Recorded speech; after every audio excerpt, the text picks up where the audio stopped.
तो दोस्तों, कहानी की शुरुआत में हम एक आदमी को देखते हैं जो अपने झोपड़े में खाना खाने के लिए जाता है।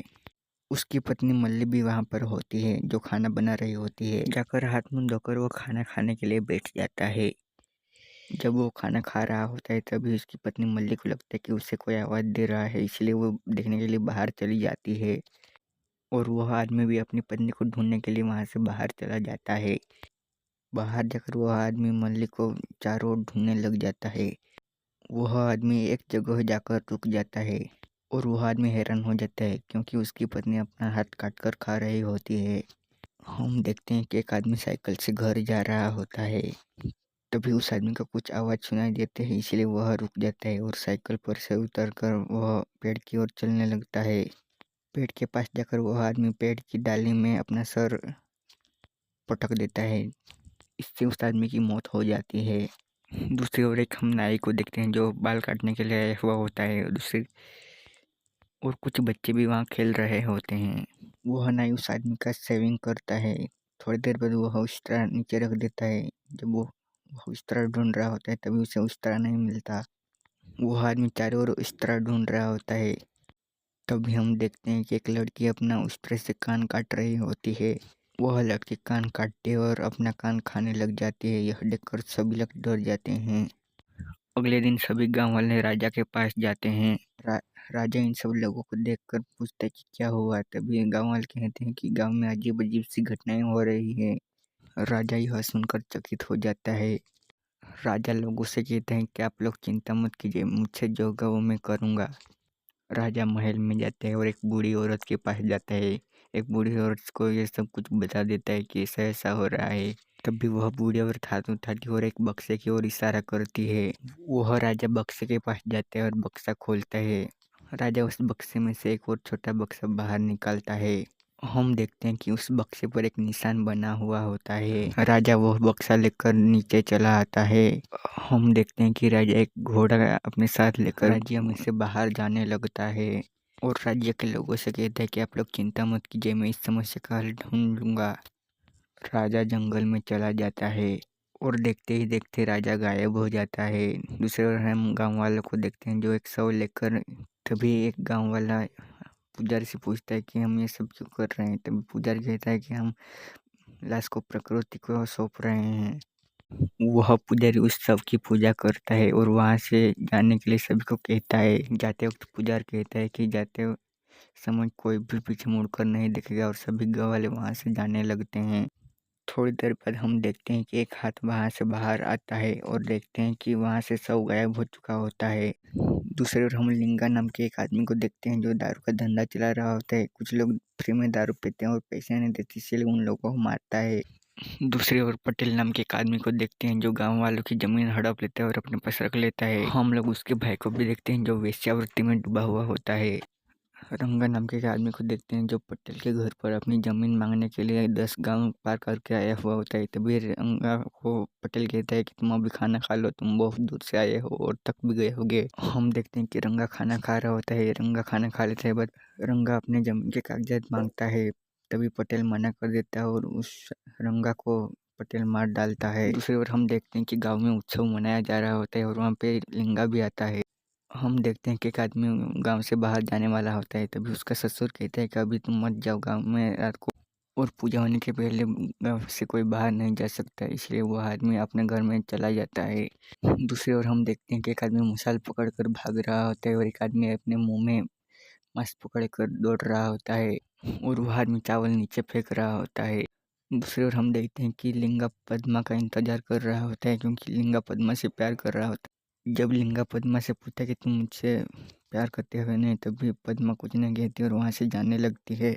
हम एक निशान देखते हैं और घोड़े के पैर भी देखते हैं और मूर्ति भी देखते हैं, आँख और एक तलवार और एक राक्षस भी देखते हैं। लिंगा सपना देख रहा होता है, तभी वह उठ जाता है। हम एक प्रेग्नेंट औरत और उसकी बच्ची को देख रहे हैं जो जंगल में से जा रहे होते हैं। बच्ची खेलते खेलते माँ से बहुत दूर चल जाती है, इसीलिए उसकी माँ बहुत परेशान हो जाती है और उसे ढूंढने लगती है। पुजारी वहाँ पर आता है और उस औरत से पूछता है कि तुम यहाँ क्या कर रही हो। तभी वह औरत कहती है कि मेरी बच्ची खो गई, इसलिए मैं उसे ढूंढ रही हूँ, जल्दी ढूंढो, इस एरिया में आने में मना है, पता नहीं क्या। वह पुजारी कहता है कि रेखा पार मत करना। हम देखते हैं कि वह औरत रेखा के पास जाकर रुक जाती है। थोड़ी देर बाद सोचने के बाद उसे लगता है कि उसकी बच्ची रेखा के पार चली गई होगी, इसलिए वह भी रेखा पार कर लेती है। तभी वह बच्ची खेलते हुए पुजारी के पास आ जाती है। पुजारी कहते हैं कि यह बच्ची तो यहाँ है, तो वो कहाँ चली गई। हम उस औरत के खून से सने हुए पैर देखते हैं और उस औरत को कोई खींच लेता है। दूसरी ओर हम बाली को देखते हैं जो एक लड़की को छेड़ रहा होता है।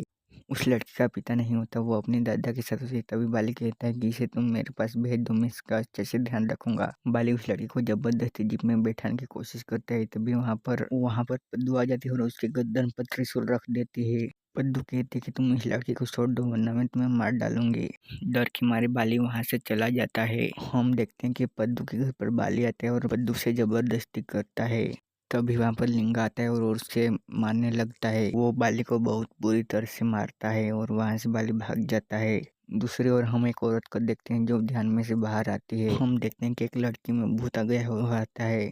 वह औरत थोड़ा आगे जाती है और एक आदमी को कहती है कि वहाँ से खुदाई करो, उससे वहाँ पर कुछ सामान मिलता है। हम देखते हैं कि वह औरत पूजा कर रही होती है और उस लड़की में से भूत को भगा देती है। दूसरी ओर हम मांस के टुकड़े गिरे हुए देखते हैं।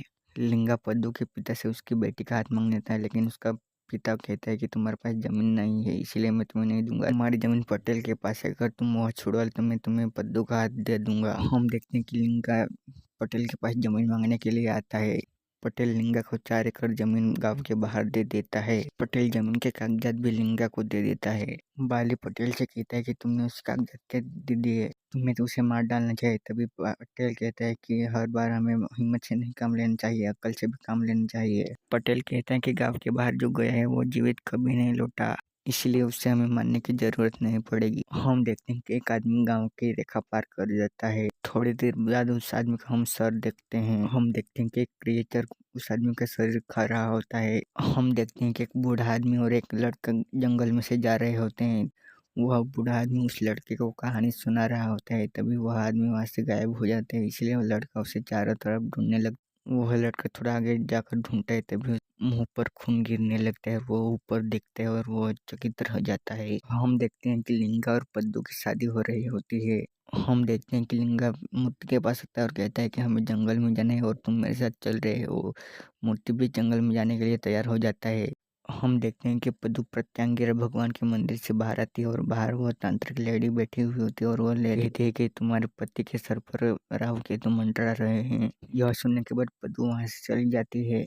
हम देखते हैं कि लिंगा और मूर्ति जंगल में चले जाते हैं और वह दोनों 4 एकड़ जमीन में माप लेते हैं। उन लोगों को जंगल में ही रात हो जाती है, इसलिए लिंगन और मूर्ति वहां पर ही रुक जाते हैं झरने के किनारे। अगले दिन सुबह जब मूर्ति उठाए तभी उसे लिंगा वहाँ पे नहीं मिलता और वो उसे चारों तरफ ढूंढने लग जाता है। तभी वहाँ पे लिंगा आ जाता है। मैं आप लोग को एक बात बता दूं कि लिंगा और मूर्ति अभी तक इसलिए नहीं मर। पद्दू को तांत्रिक लड़ी ने 2 तावीज दिए थे और उस तावीज को उन दोनों ने अपने हाथ पर बांध लिया था, इसलिए वो लोग नहीं मरे। दूसरी ओर हम बाली को देखते हैं जो बहुत गुस्सा हो रहा होता है कि अभी तक लिंगा की मौत की खबर मुझे सुनाई नहीं दी है, अब भी मैं उसे खुद जाकर वहाँ मार डालूंगा। दूसरी ओर हम देखते हैं कि लेडी तांत्रिक ध्यान में बैठी हुई होती है। लिंगा जंगल में कुछ ढूंढने के लिए जाता है। उसे एक पेटी मिलती है जो उसके दादाजी ने लिंगा को दी थी और उसमें एक किताबें मिलती है जो लिंगा पढ़ने लगता है। लिंगा वह किताब ध्यान से पढ़ता है। कहानी है रुद्रगिरि राज्य की, जिसमें राज्य में माची राजू नाम का राजा राज करता था। माची राजू को अपने प्रजा की जरा भी चिंता नहीं थी, क्योंकि उसे राज्य का धन इकट्ठा करने में बहुत मजा आता था। एक दिन उसकी नज़र कलिंगा राज्य पर पड़ती है। माची राजू ने कलिंगा राज्य पर आक्रमण कर दिया, पर उस समय कलिंगा राज्य में राणा हरसिम्हा राज करता था। राणा सिम्हा के चलते माची राजू उस राज्य पर कब्जा नहीं कर पाया और वह राज्य हार गया और माची राजू की मौत हो गई। उसके बाद उसके बेटे को राजगद्दी पर बैठाया गया। भाई लूडो को अपने पिता की इच्छा पूरी करनी थी, इसीलिए कलिंग राज्य पर उसने हमला कर दिया, लेकिन वह भी इस कलिंग राज्य को जीत नहीं पाया और हार गया। उसे पता चल चुका था कि मैं इस राज्य को अभी नहीं जीत सकता, इसलिए उसने धाड़का नाम के एक तांत्रिक की सहायता ली। तांत्रिक की सहायता से भाई लूडो ने कलिंग राज्य जीत लिया और कलिंग राज्य का सारा खजाना अपने राज्य लेकर आ गया। राणा हरसिम्हा ने अपने बेटे को पहले ही वहां से निकाल दिया था। रुद्रगिरी में ज़्यादा दिन शांति नहीं रही, क्योंकि रुद्रगिरी के लोग एक बीमार से मर रहे होते हैं और दूसरी ओर दक्ष राजू भी उन लोगों को मारकर खा रहा होता है। बाइलोड की पत्नी गिरी महर्षि से मिलने जाती है। गिरी महर्षि कहते हैं कि तुम्हारे पति ने बहुत गंदा काम किया है, इसलिए ऐसा होना ही था। शंकुतला गिरी महर्षि से इस समस्या का हल पूछती है। तभी गिरी महर्षि कहता है कि तुम्हें गांव के बाहर ग्राम देवता की स्थापना करनी होगी और गांव के अंदर प्रत्यंगिरा माता की स्थापना करनी होगी। गिरी महर्षि और भी कहता है कि तुम्हें प्रत्यंगिरा माता की पूजा भी करनी होगी, उसे हल्दी कुमकुम और मंगलसूत्र भी चढ़ाना होगा।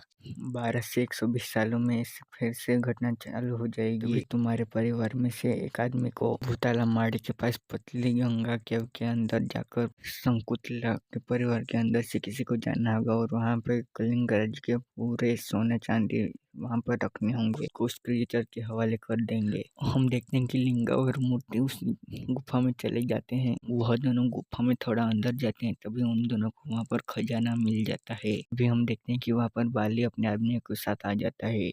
बाली और लिंगा के बीच में लड़ाई शुरू हो जाती है। तभी हम देखते हैं कि वह क्रिएचर वहाँ पर आ जाता है और उन सभी लोगों को मारने लगता है और उन सभी लोगों का मांस खाने लगता है। दूसरे ओर तांत्रिक लेडी भी उन दोनों को बचाने के लिए बहुत तपस्या कर रही होती है। हम देखते हैं कि लिंगा वहाँ से तलवार उठाता है और तलवार लेकर उस क्रिएचर की ओर बढ़ जाता है। लिंगा उस क्रिएचर को बीच में से फाड़ डालता है और मार डालता है। वह क्रिएचर भी वहाँ पर मर जाता है। हम देखते हैं कि लिंगा और मूर्ति सोना लेकर अपने गाँव वापस आ जाते हैं और खुशी खुशी रहने लगते हैं। हम देखते हैं कि वह बीमार गांव में फिर से आ गई है। दूसरी ओर हम देखते हैं कि वह क्रिएचर फिर से जीवित हो रहा है। दूसरी ओर हम देखते हैं कि प्रत्यंगिरा माता भी जागृत हो जाती है।